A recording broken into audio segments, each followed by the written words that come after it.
All right, hey, well, welcome, guys. We're here to talk some coins. The one coin that that comes up in conversation, but we haven't talked about it in a good fair amount of time, unless it comes up in say a Monday market report, are Jefferson nickels. And I had brought up on the previous video of the Monday market report, which is just about a day ago, the fact that we haven't seen some big sales of Jefferson nickels, and to be absolutely honest with you, we haven't found a lot of supply out in the marketplace today. And I want to kind of address it. Well, what's happening here? Is this series dead? Is it dormant? What's happening? And why aren't we seeing any pieces hit in the marketplace? So we're going to do a few things in this video. We're going to take a look at a couple of examples of Jefferson nickels and talk about what it takes to have a coin be designated as full steps. And where this is pertinent to a lot of us out there is going to be grading. Using grading services like PCGS and GC are the two big ones that most collectors go to have their coins graded, and especially these coins where there's a strike designation kind of involved. You guys need to know that. Another third party grading company that has entered the fray at this point is CACG, and I would expect their census numbers to adjust accordingly due to popularity of their services. So we're going to see some registry sets coming from the CACG side of things. CAC has already announced that they're doing their own registry set as well. So that's just going to kind of add more fuel to the fire. However, if there's no, I guess, fuel, then there can't be any fire. I hate to sound extremely blatantly obvious, but if there's no supply out there, then we have nothing to go on. Here we are in 2025, and the only new information I could give you guys is that the market is kind of weak for Jefferson nickels, but not in the way that you think. So we kind of have to settle ourselves and just automatically assume that because there's not a lot of these coins at the highest grade level selling right now, that it's completely dead. As a matter of fact, it couldn't be further from the truth. And what we're seeing and experiencing here is kind of a different market shift, and that has everything to do with supply and demand.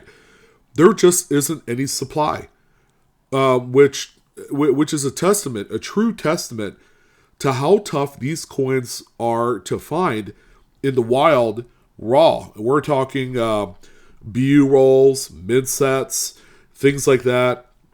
Just finding really good candidates. We'd like to automatically assume that there's enough out there to search through, but what if there really isn't? And that a lot of the stuff that we see at maybe coin shops or at the local show, they've all been searched. So, the thing about strike designation coins, whether it's full step nickels, full bell line Franklin half dollars, split band Mercury dimes, full head or full head Standing Liberty quarters, and various coins like that, we have to take into consideration that there is a finite end. Right? It's not unlimited. There's not unlimited supplies of these coins in BU rolls and stocked up in old collections, at grandma's house. We can't automatically assume that. As a matter of fact, I'm probably venturing a guess that what is existent out there is probably less than 5% of the total population of untouched inventory. So, that kind of provides a little bit of a quandary in what the future holds for these. So we're going to take a look at a few sampler coins. We're going to take a look at the PCGS census, so that way you guys can kind of understand how to read that pop report on PCGS's website. We're going to look on great collections. We're going to look at the top sold Jefferson nickels. I'm going to show you guys what you need to be on the lookout for to be able to identify these. Like, how do you hunt for them? Where do you source the material of these, so that way you can have a good shot at finding something that nobody else has ever looked at. That's kind of like the big key, because again, I'm not entirely negative, but I have to say that I'm pretty sure that a fair amount of what's out there, in the marketplace, whether it's on eBay or your local coin shop, I gotta say they've all been searched through. And because of the popularity of Full Steps nickels, I'm pretty sure that there are a lot of dealers out there who at first didn't even know or understood what Full Steps were, and how that kind of is more applicable today in the grading space. So we're going to take a look and talk about all these things. It's going to be, I would say, a pretty long video, 25-30 minutes. But this is a really stunning 1942D Jefferson nickel. Now, it's a beautiful coin. This particular one, if you read the bottom line of text there, this is actually on PCGS's website. And what I did was I just superimposed one of their plate coins. And this one just so happens to be a Mid-State 68 FS. FS being Full Steps. So what exactly construes a Jefferson nickel to be Full Steps? Well, I know a couple coins that isn't Full Steps. Proof coins, which are generally struck 2 or 3 times, will have the best strike, bar none, and every single coin, I would imagine, should have Full Steps. So grading companies don't grade proof sets with that strike designation because the strikes are all really hammered to begin with. The same goes for the 2005 to 2010, I believe, satin finish mid-set coins, because those, again, were specially prepared dies. They're all going to have Full Steps anyways. And some of those kind of like special SMS coins from 64 to 67. And I threw an asterisk on 1964. We'll even talk about that one as well. Because a lot of people are saying, oh, I have the SMS Candy Half Dollar or the SMS Jefferson Nickel or Lincoln Cent. And I want to kind of like squash some of the information and the rumors regarding that, even though we had done a video at some point in the past addressing that. So we'll talk about that as well. But getting back to the SMS coins, they're all going to be very well struck, as is the proof coins. And then, there's some other ones like the enhanced uncirculated 2017 coin, the 225th anniversary Philadelphia Mint example. Those will have Full Steps as well. So they won't grade those with that curve on there. So in this particular case, this one right here is an incredible example. I wish I could blow it up a little bit, not on this case, but if you looked at the dictation from PCGS, NGC, and some of the other grading companies, every single nickel in theory is supposed to have 6 Full Steps. If they're completely hammered, the strike is perfect, using perfect dies. In the best case scenario, they're all going to exhibit 6 steps. However, the grading companies, in order for them to denote Full Steps on your nickel that you submit to them, aside from the fact that it has to be mid-state, you can't send them like an XF pocket change piece, in the expectations that it will be, Full Steps graded, because it won't. In that it has to have at least 5 steps or more. So either 5 or 6 steps per PCGS and NGC. As a matter of fact, NGC goes through the trouble of denoting on their label if it's 5 full steps or 6 full steps. How relevant is that to you guys? And it's real simple. The coins that they believe grade out at 6 full steps will command a much higher premium in certain occasions, higher than PCGS's values, based off of, whether it's 5 or 6. Whereas PCGS doesn't denote 5 or 6. They just put FS. as long as it has 5 full steps. And those are steps, ladies and gentlemen, starting at the very top. If you're looking at my little pointer right here, at the very top is step number 1. And then with each line counts as a step. And it has to go from left to right, right to left, all the way across, uninterrupted, mark free. And that's kind of the generalized definition of what they see as full steps. So this one looks good. It does have a couple planchet nicks, but you still have a full uninterrupted line that goes across, and you still have the deep channel separating each line. All right, so those are a couple key points that you guys need to know about.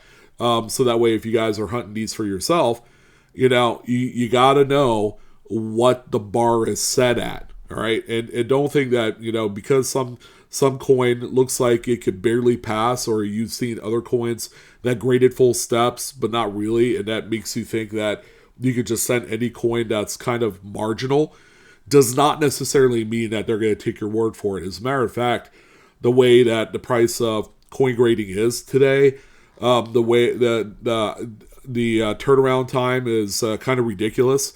I think in certain cases it's anywhere from 90 to like 120 days turnaround time to get your coins back, depending on service level, is another X factor.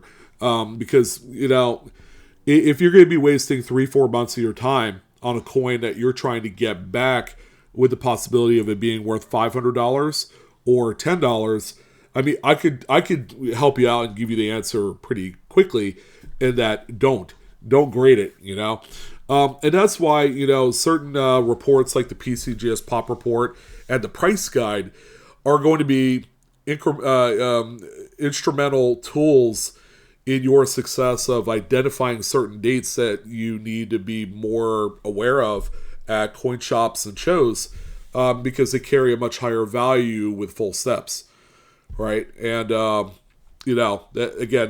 something that a lot of people don't think about.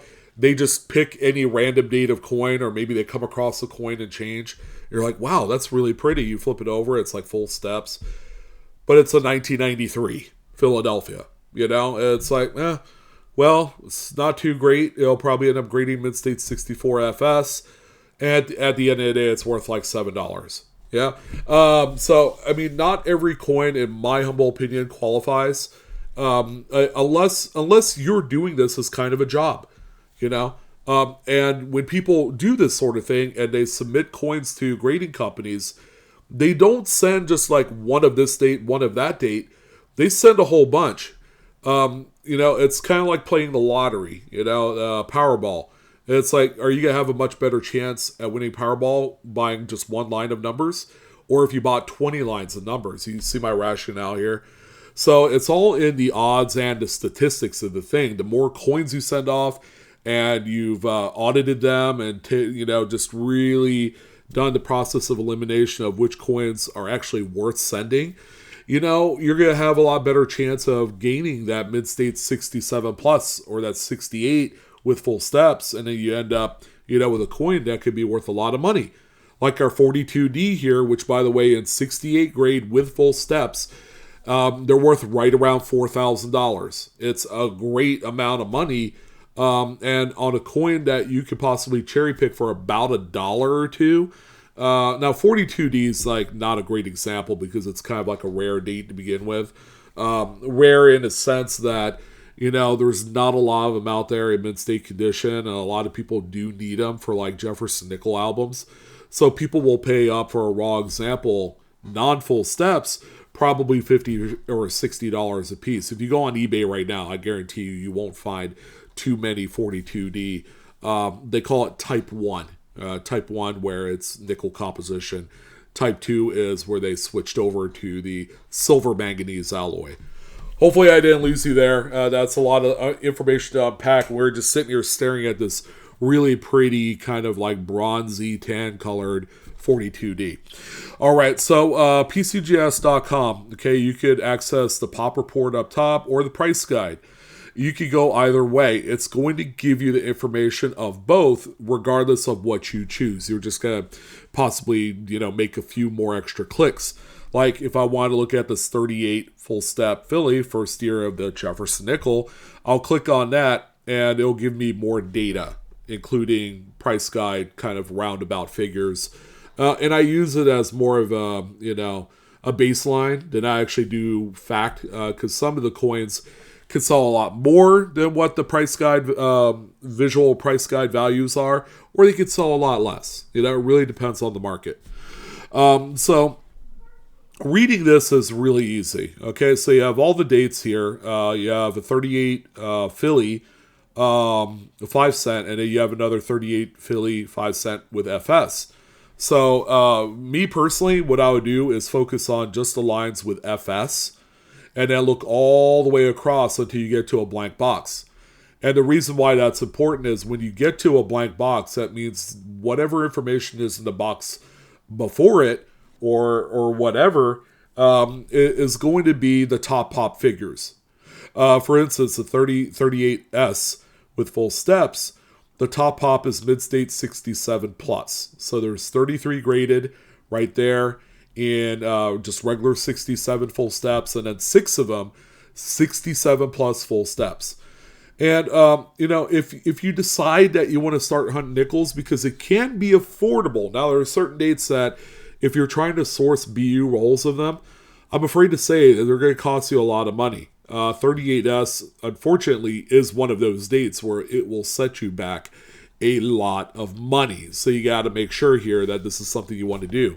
And then the earlier dates had different reverses. They had the crude wavy stairs on the earlier coins. And then the reverse in 1940s are the straight edge. They got the caps on them.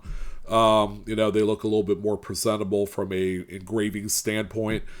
So, pick out, you're going to just go down the line here, whether you're at, and this is something, by the way, that you can pull up on your phone. So if you're at a coin show and you come across a dealer that has like an assortment of BU rolls of Jefferson nickels, then you can kind of cherry pick certain dates based off of the rarity of the full steps. Now, 1940s is okay. You actually have a fair amount of full steps on just about every mint mark, every date, even going into the Silver War nickels, some of the varieties as well. It's pretty plentiful. It's when you get to the 1950s and 1960s and early 80s where you kind of get into a little bit of trouble, because those coins are not well struck at all. And finding full steps is like pulling teeth. It's not easy. So, as we go down right above my head, now we're hitting 1950s. 50D, the key day of the series, is actually one of the most plentiful dates to find with full steps. I wasn't sure if you guys knew that. But scroll on down, where here's all the war nickels. They group the war nickels separately on the list. So we have to go through that, go to page 2. And then once we get to the 50s, which we're there, you're going to find that there's less mid-state 68 full step coins, or just mid-state 68 in general, and 67s. So when we scroll down, you're going to notice that 52 in full steps, there are 0 known. 0 known in 67. The highest grade for 1952 Jefferson nickel with full steps is 66 plus, with only 3 extant. All right, that tells you everything that you need to know. I would imagine that coin is bonkers. If you're that first person that gets a mid-state 67 with full steps, man, enjoy the payday. I'm going to go on a limb and say that thing is going to be probably $20,000 or more. There's 53 as well. No. Mid-state 67 full steps known. 53S, which is a notoriously rare, it's a white whale within the series. There are only 2 examples in 66 full steps. And that coin in 66, one did sell within the last few years. I think ended up selling for over $20,000. It is 66 full steps.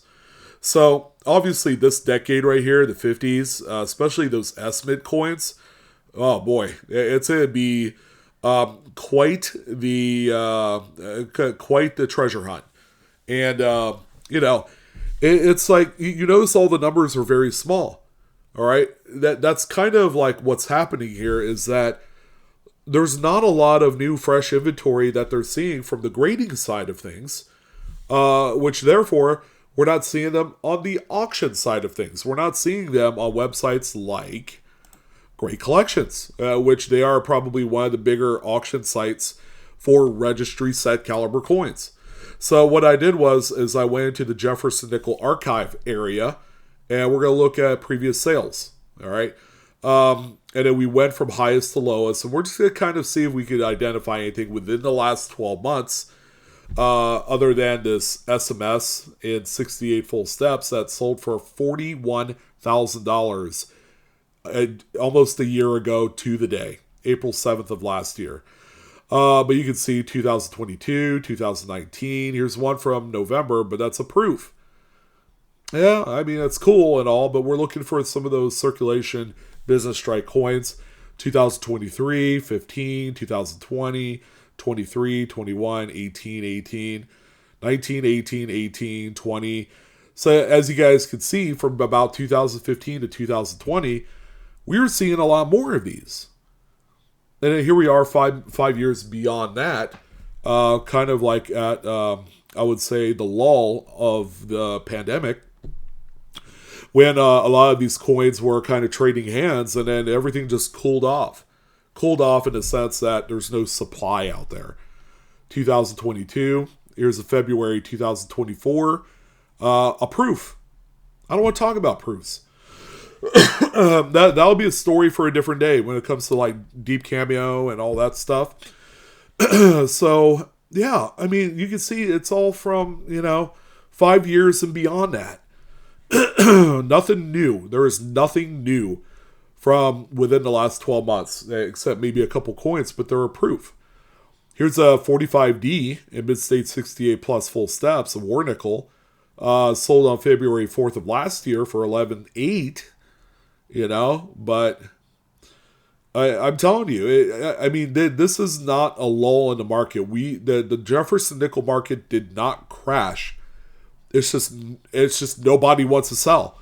Nobody wants to sell. There are no new coins being graded by the grading companies as a result of just lack of raw supply out there.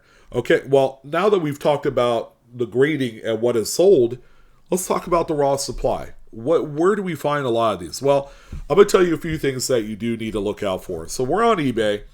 You're not going to look specifically on eBay for everything. All right, you're just not. But it'll give you an idea of how much you probably would expect to pay for certain coins. So I'm in the coins and paper money section. We're going to do U.S. coins. And I want to see if there's a 1952 Jefferson nickel roll out there. Okay, that's that rare date. 52 Philly. There's a single coin for $5. I mean, a single coin's $5. 108 of them sold. 52D right here, which it's a tough date. It's not a 52 Philly. It's not a 52S. 52S, you're going to shell out $10 for. There is a 1952 Jefferson nickel BU roll, the first one. They want $79 for that roll. A 52D BU roll, $150 right there. So it's expensive, but the last thing that you need to do is to go on here, spend $100+ on a BU roll when you haven't even inspected it yet. That's the problem, is that these folks are selling these, and the moment that you open up that roll, you can't return it. That's the problem. You are socked in with paying a lot more money on these coins than they're probably worth. Because right now there's a huge premium on old, rare date, registry set keys in there. So, you're going to end up paying like $2-3 per nickel, but how are you going to resell those to recoup your money? In certain cases, you can't. And that's the only problem with trying to source what we construe as like OBW or original bank wrap rolls of some of these earlier dates, is that once you open them, you're stuck with them. However, However, if you're at a coin show and people are selling these for cheap, and you want just an idea of, because you don't necessarily have to grade them, but you could take the roll that maybe they have for 15, $20 at a coin show and then flip it and then resell it back onto eBay for $76, So that's another option right there. But what we're seeing here is more kind of like a sampler size of how much some of the rarer dates go for on the secondary market. The secondary market being eBay in this case, because of its reliability, its constant kind of flowing 90-day sales cycle, just an archive that's very deep, so that way you guys can get the pricing on there. But this is a tool that eBay is not only a platform to you to sell on, but it's also a tool to gain kind of like current market data on the coins. Because you could use it to your advantage if you come across ABC Coin Shop and maybe they have a BU roll of 1952 Jefferson nickels, but they have it for $200. You could say, well, Mr. Coin Dealer guy, they sell them on eBay and they're going for between $50 and $75. Why would I want to buy yours for $200? Now, they're going to give you a couple of different responses, pretty canned if I may say so. They're either going to tell you, well, those coins are not like mine because mine is in a sealed bank wrapped roll, and I know what I have. Or the other conversation about that is going to be simply, go ahead and buy those coins. They're going to try and dissuade you, because especially if you come across like an old head coin dealer and they don't, they're open because they love coins, but they could care less if they don't sell their coins. They're probably the dealers you don't want to work with. They can be a little bit difficult. So, just something to kind of keep in mind. Right now, we're seeing kind of a regurgitation, a recycling of a lot of these coins, a lot of the BU rolls. Someone that will buy a BU roll, they'll search through them for full steps or varieties or errors. And then if they don't find anything, you know what they're going to do? They're going to recycle them back onto eBay. And that's why I'm not a fan of eBay as a source to buy these, is that people are constantly recycling inventory, and you don't want to be a part of that. You want to find the freshies. You want to be able to go locally, to a coin shop or a show, when a dealer probably had just acquired a bunch of BU rolls of Lincoln cents and nickels and things like that from an older client, whose mom just passed away of 90 years old, So, that's how this whole thing works. Again, I think the market is very desperate for more nickels in general, considering that there's a lot of conversation of possibly the nickel going away because of how much it costs to produce. Same with the Lincoln cent.